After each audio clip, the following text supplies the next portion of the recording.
Hello and welcome back. Today we are on the 2015 FZ07. I want to talk about big bikes ruining little bikes.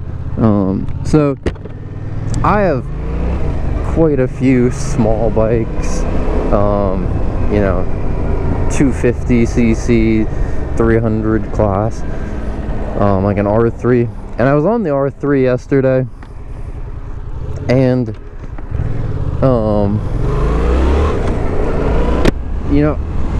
after riding this bike the weekend before,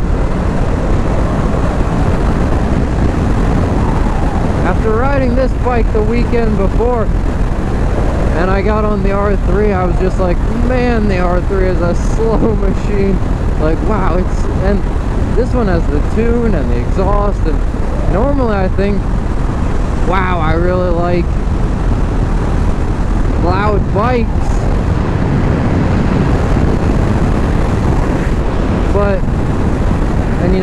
like this bike, no exhaust, so it's not as satisfying to downshift and stuff like that. But man, when I was on that R3, I was just like, it feels like it has no power. And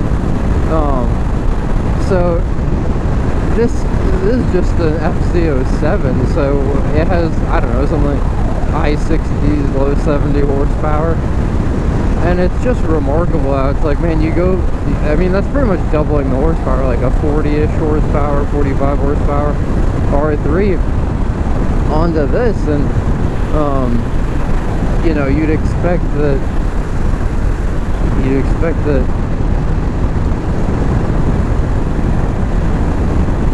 like it's still fun to ride, right? Especially with having a louder exhaust. But I don't know, man, like having the torque of this bike just kind of ruins it. Now having the 250s and stuff and riding them off-road, totally different experience, right? But when I ride this highway back and forth getting into town, it's like, man, it's so, like, you just don't have the passing power. You really have to downshift and get around people. Whereas this bike, where there's traffic, I mean, you can just zip through stuff. It's incredible. It's just like a little twist of the throttle, and just away we go. It's pretty remarkable. But anyway, this bike, I don't think I've ever talked about this bike on the channel before. This is a 2015 FZ07. I bought it in like November of last year. I saw it come up on Craigslist. It was just under 4,000 bucks. It has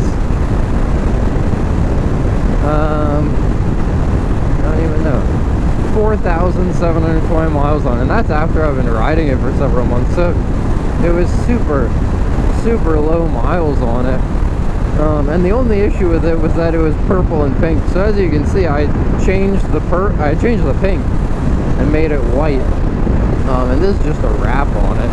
So it's not my favorite thing to really have a purple and pink bike. The person said it was inspired by Nerds Candies, and it was a well done paint job. It's just as a guy, I didn't really want to ride a pink and purple bike around. And really the thing that drove me crazy was the whole headlight thing was all pink all around the headlight, and I was like, I just can't deal with that. I gotta turn that to white or something else. So I did white, and it's like a little iridescent kind of like 3M vinyl wrap. But anyway, this has been a great bike, but it's basically bone stock. It has like this windshield, and it has an attachment on the back for luggage, and then I changed out the clutch lever because I just don't like the stock really long clutch levers, but otherwise it's completely stock. And I thought I was gonna hate it, and I thought I was gonna do an exhaust immediately, but it is sort of nice when I'm going on longer rides and I'm just cruising down the highway to not just have constant extra noise, because frankly it's already kind of noisy inside this helmet sometimes. But yeah, I mean, I want to talk about this bike ruining other bikes, and you know, as I step up in size and stuff, how that impacts the fun of riding, you know. And so the reason why I have lots of low cc bikes are a Honda CRF 250L, an R3, this FZ07, now the biggest bike I've ever had.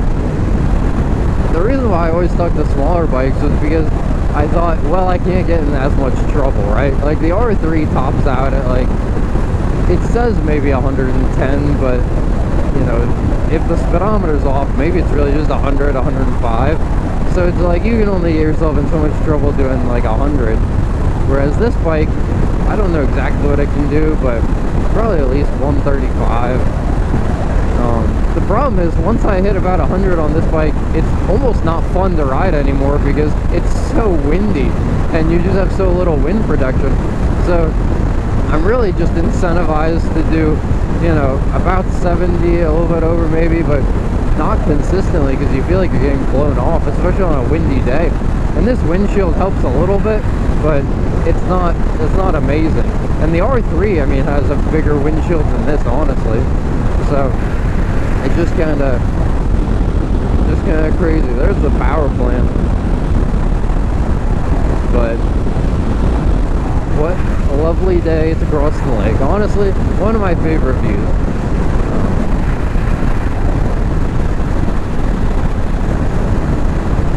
But yeah, so with the 250s and stuff, really, like, I mean, if I go full pin on a CRF 250L, I think I can maybe get like 75 or almost 80 miles per hour out of it. But that's like, you gotta tuck down to get some additional miles per hour. Because when you're at just a sail in the wind on that bike, you're really actually holding it back a little bit. Whereas this bike just doesn't really care.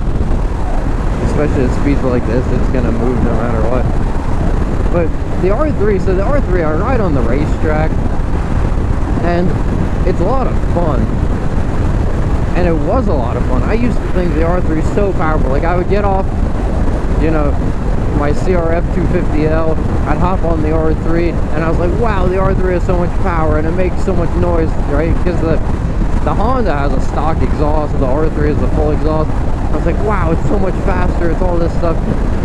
And at night, people would come up to me, like, if I was out riding, like, people in, like, I don't know, Audi A4s, or, like, you know, Audis or BMWs, and they'd want to race a little bit, and it's like, I can, like, on an R3, you can actually take a lot of those things pretty well without an issue.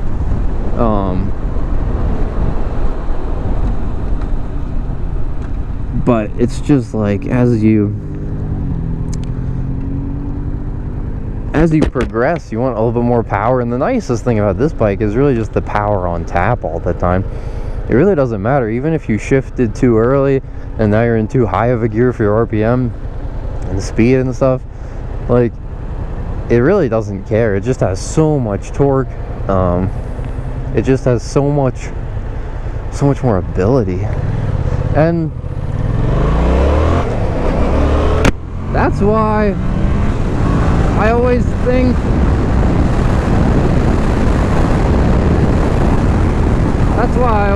a Tenere 700 has got to be the perfect bike, because it combines all these things, like this together, plus the off-road ability.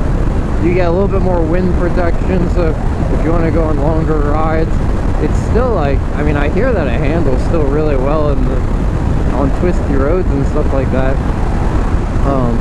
The only problem with the Tenere would be, what kind of tires do you put on it for all that? And you'll probably have to be changing out tires all the time, I feel like.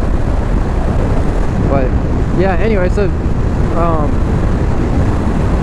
I've never ridden anything really much more powerful than this. I've ridden a Z900 and a ZX6R would be the only things. But yeah, it's just like, man, when you got all this power, it's really hard to go back to the smaller bikes, and it kind of ruins some of the joy of riding them. And I hear from some more experienced riders who have moved on to like leader bikes and stuff like that, and that's all they ride now, that they still think of the low cc stuff as fun, because you can rev it out. Like an R3, you can, you know, be riding through downtown at the red line in first gear making a ton of noise if you want. Whereas you can't do that on like an R1, right? You'd be going almost 100 miles an hour. So I still hear that some people like to go back, but my goodness, when I'm on this bike, it's just like, it feels like it's so much more work to ride a little bike, honestly, because it's like, you don't have to shift as much if you don't want. You just have tons of power. It's so nice. And honestly, I don't really pay attention to fuel mileage that much, but the fuel mileage on this bike is absolutely fine. There's no worries I have with it. I mean, CRF's like 75, R3 is probably like 65 or so. And it's like, I don't know what this gets, but it gets a lot. I wish it got more to the tank. I wish every motorcycle got more to the tank, but yeah, that's about it. So anyway, that's just kind of my thought on riding bigger bikes. And I'm excited to try to ride more and own bigger bikes. Like I want a ZX6R or an MT10 or whatever. I ride with my friend who has an MT09, and the thing about that is he's been like a little bit scared sometimes, I feel like, to ride that bike, where it's just so much power, it's a lot of trouble keeping the front wheel down. But I feel like this bike right here, like this 700-ish cc kind of area, where you just have so much torque, is just such a sweet spot to be in. Where it doesn't take that much skill. It's not like the R3 where it's like, oh, you gotta be, you know, if you let the RPM drop below like 5,000 on the R3, you got like no power. Like you gotta downshift. And then you don't have that much room to run until you hit the red line, right? And who wants to let their bike be sitting just constantly at super high RPM when it's unnecessary? Because then you get all that vibration and stuff. So anyway, that's kind of my thoughts on it. Curious to hear what you think. Did moving up to bigger bikes ruin your time riding little bikes? That's all for me today. Thanks.